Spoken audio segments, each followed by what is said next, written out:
From Ash Hill, the main line begins to descend into the Bristol Valley. The track split just west of Klondike, with eastbounds taking the new grade while westbounds take the old. At East Siberia, the mains reconnect, and the tracks pass through Trojan and Bagdad before arriving at the base of the grade in Amboy. Immediately to the east of the station site, the next climb to Bolo begins, and engines are put into run 8 as they pass by Saltus. This section of track covers 37.3 miles with a maximum grade of 2.3%. Track speed is 70 miles per hour, and the mainland is double-tracked CTC. Ash Hill sits at the crest of the grade out of the Broadwell Valley. On BNSF's timetable, the station is divided into 2 control points, West and East Ash Hill, which sit at either end of an 8,066-foot controlled siding. The siding, which was connected to the Needle Subdivision CTC in 2003, is occasionally used as far-flung outflow storage for Barstow Yard.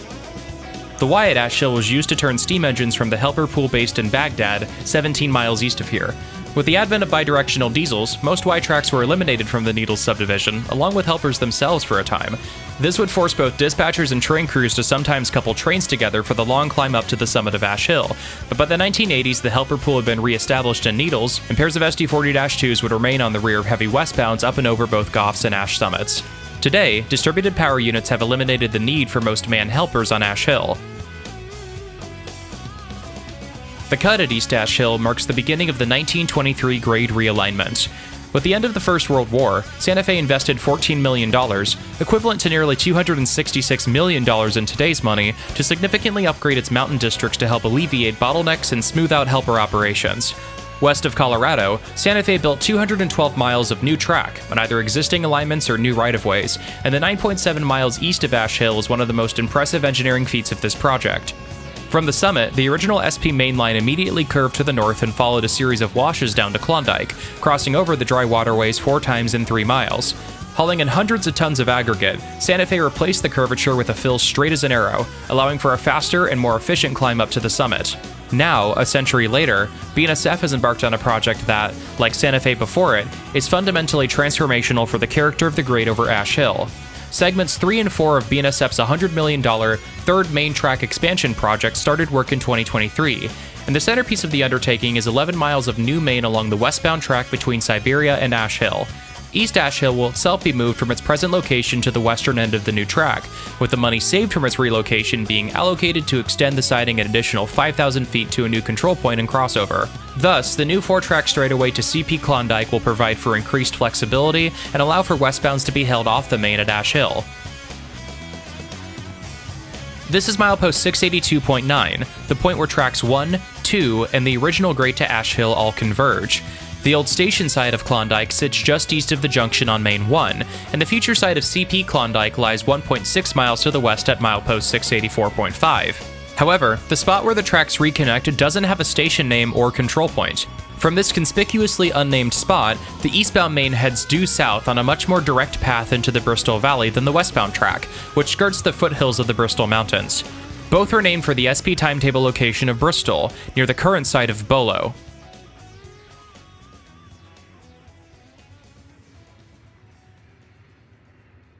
From here to Kadis, the openness of the valley offers railfans unprecedented views of distant trains that are difficult to find anywhere else in California. This field of view affords us the first look at the only local train on the Needles subdivision. At Kadis, 27.6 miles to the east, Santa Fe's cutoff to Phoenix connects with the main line.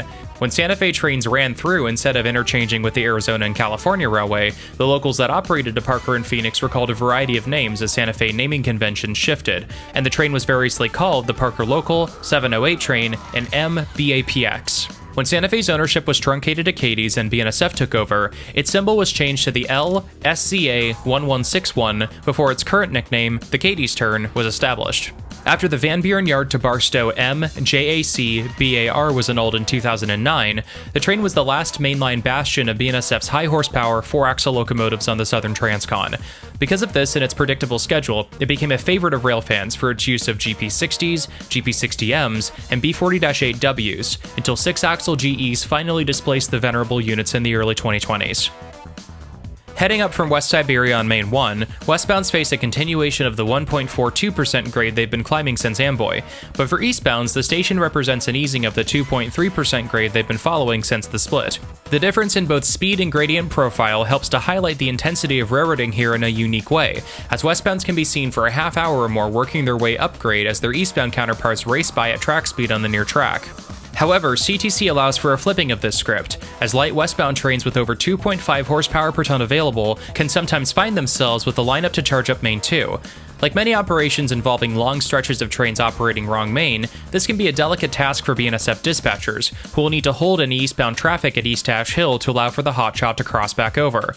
The time saved can be worth the complication though, as while gentler than Main 2, the original grade is anything but easy. As part of the 1923 construction project, Santa Fe also replaced the original set of 10-degree curves west of Siberia with gentler 6-degree ones. At that time, Santa Fe ran a westbound train of brine from the plants at Saltus to Newberry Springs for purification. Nicknamed the Salt Shaker, the tank car train provided a loaded westbound counterpart to the water trains operating east of Newberry, but the super elevation of the 10-degree curves would cause the brine to leak out of the cars and spill onto the tracks. Any train following the Salt Shaker up Ash Hill would have significantly less grip on the rails and struggle to make the grade, which baffled Santa Fe officials until the leaking brine was discovered to be the culprit. The new grade still offered a challenge for BNSF engineers looking to add a third track due to the extensive earthwork required. In total, over 400,000 cubic yards of dirt were needed to build out the new right-of-way between West Siberia and Ash Hill. Indeed, the amount of dirt needed for the 11 miles between Siberia and Ash Hill was equivalent to the total amount of dirt needed for the 30 miles of third main between West Needles and Goffs. While normally the source for that earth would be a pit somewhere away from the tracks, BNSF and contractor HDR discovered that, by lowering the height of the access roads that paralleled the railroad through this area, they could use that dirt to build up the necessary height to build a second track at this location. The Bristols north of Klondike were the last major hurdle in the construction of Interstate 40 between Barstow and Needles. Given the challenges of constructing the highway through the difficult terrain east of Ash Hill, and the severity of traffic on Route 66, in the 1960s, a radical proposal for using peaceful nuclear explosions, or PNEs, to carve out the mountains was proposed. Part of a broader push for peaceful harnessing of nuclear energy called Project Plowshare, Project Carryall was meant to be a demonstration of nuclear construction methods at scale and to help finish I-40 across the desert. A joint study was carried out by the Santa Fe and California State Division of Highways, which proposed using 22 nuclear bombs for the excavation, with a combined yield of 1,730 kilotons, 115 times the yield of the atomic bomb dropped on Hiroshima. The bombs would, when detonated, create a 330-foot deep cut for 2 miles through the steepest part of the Bristols. In addition, a 23rd bomb would be used to create a large drainage crater to avoid the time and expense needed in producing proper drainage for the new alignment, and cost estimates of the proposal were $28 million lower for the nuclear option versus conventional construction methods. But amid mounting concerns as to the project's effects on the local environment and communities, and the signing of the Limited Test Ban Treaty, the project was abandoned, and the route over the Bristols was completed without the use of nuclear power. West Siberia is not immune to the changes sweeping Ash Hill. As part of the triple tracking project, the existing crossovers will be ripped out, and the control point will be moved 1,000 feet to the east to accommodate a new set of universal crossovers. The shift erases the last vestiges of Siberia from the Santa Fe days, though the former community had long been abandoned.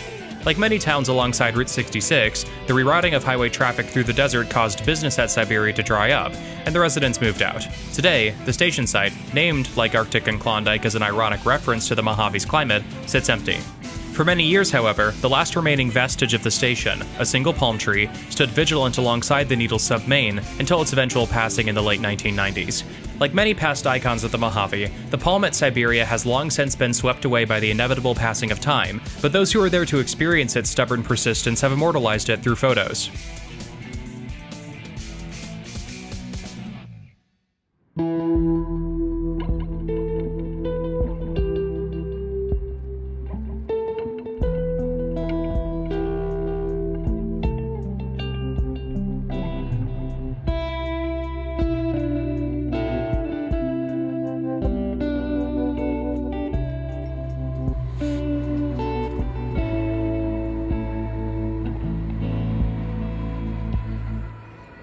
Since the beginning of the Santa Fe's time in the Mojave, heat has been one of the most destructive forces working against the railroad and its personnel. In addition to the danger that 120-degree temperatures pose to train crews, track warping can be a significant concern during the hottest part of the year.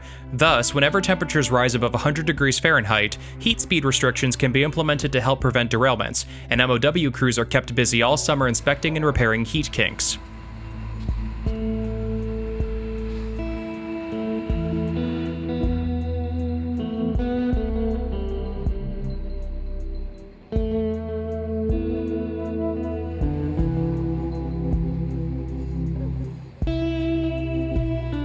When Santa Fe built a siding midway down the hill between Siberia and Bagdad in 1902, they initially called it Nome. The site's name was changed to Haines a decade later, and to Trojan in 1925.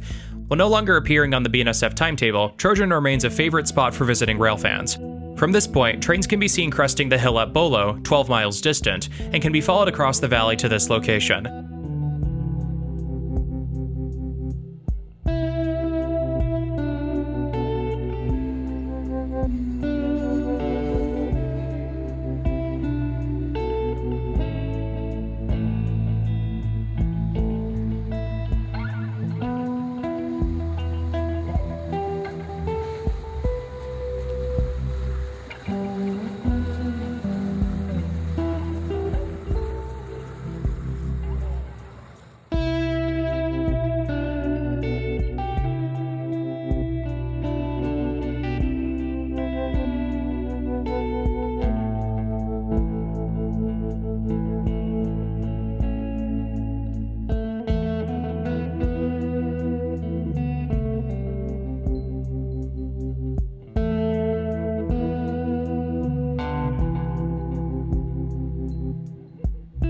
The mountains across the valley from Trojan are the southern extent of the Bullion Mountains seen previously at Lavik. Like Lavik, the Bullions border one side of the valley at Trojan, and a lava flow borders the other.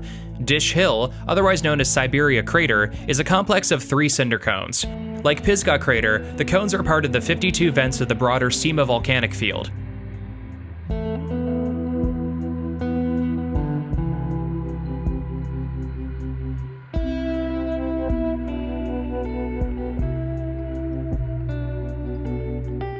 In the distance, the much more famous volcano of the Bristol Valley, Amboy Crater, looms above its namesake town.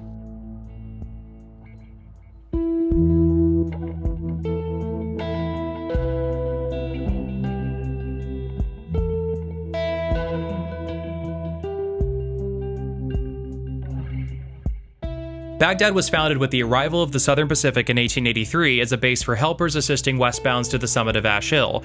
While named after the Iraqi capital, the H in Baghdad was removed for the convenience of train crews and dispatchers, and the spelling, sans H, proliferated throughout the region. Baghdad is also notable for having recorded the driest period of any American town in the 20th century. Between July 1912 and November 1914, no rain fell for 767 consecutive days. Despite the hostility of the surrounding environment, Baghdad bloomed for a time as an important community along the Needles district. A Harvey House lunchroom was built in the depot in 1889 and principally was used by Santa Fe helper crews. Along with the depot and locomotive facilities, a school, service station, and eatery, fittingly named the Baghdad Cafe, were all built during the town's peak years. However, the end of Santa Fe's steam helper service in 1941 over Ash Hill spelled doom for Baghdad.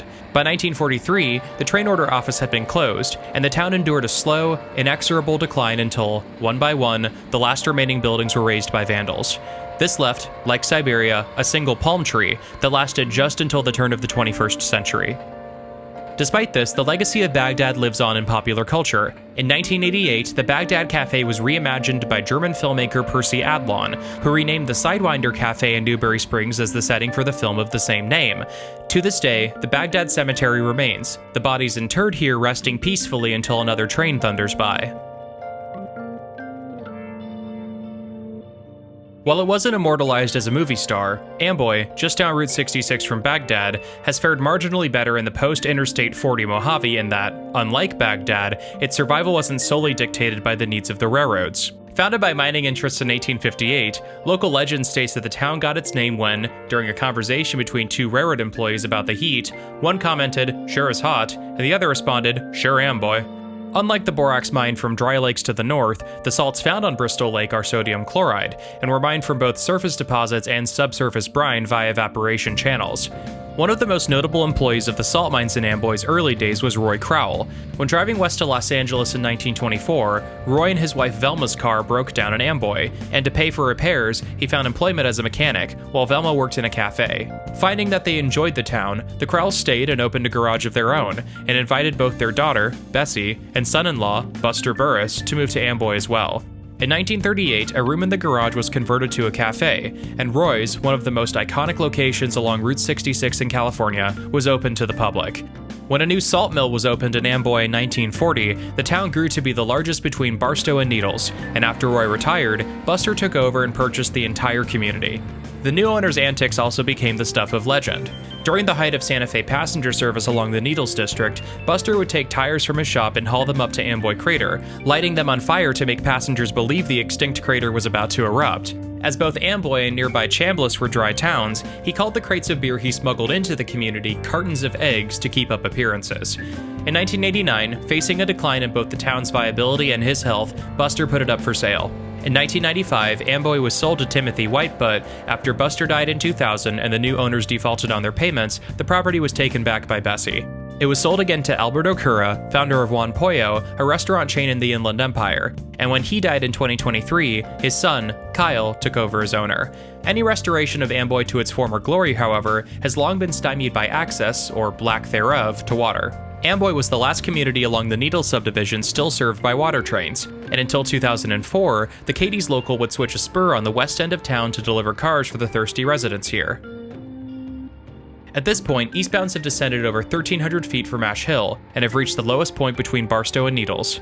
East Amboy is the site of a 9,359-foot controlled siding that is often occupied by westbounds waiting for traffic to clear in Barstow.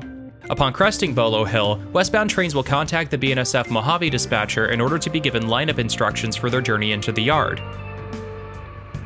Saltus was founded in 1910 as the site of a spur to the Crystal Salt Company's salt mill. The suffix "us" was added to salt to distinguish it from other salt-centric locations in the Mojave.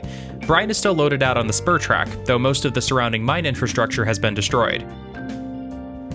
This is the west slope of Bolo Hill. From here to the summit, trains face a 1.01% grade as they climb up and out of the Bristol Valley. As mentioned previously, Bolo was originally known as Bristol, then Bombay, and when it was moved to its present location, Bengal, before arriving at its current name in 1915. Bolo was the intended terminus for the Santa Fe's route to Matthey, Arizona, but as the road approached the area in March 1910, it was realized that the last 6 miles of track from Cadiz to Bengal was in essence duplicate trackage, and passed through SP-owned land, so the line was instead truncated to Cadiz. Today, Bolo survives as a nondescript but perfect location to witness trains climbing up and out of the Bristol and Cadiz valleys.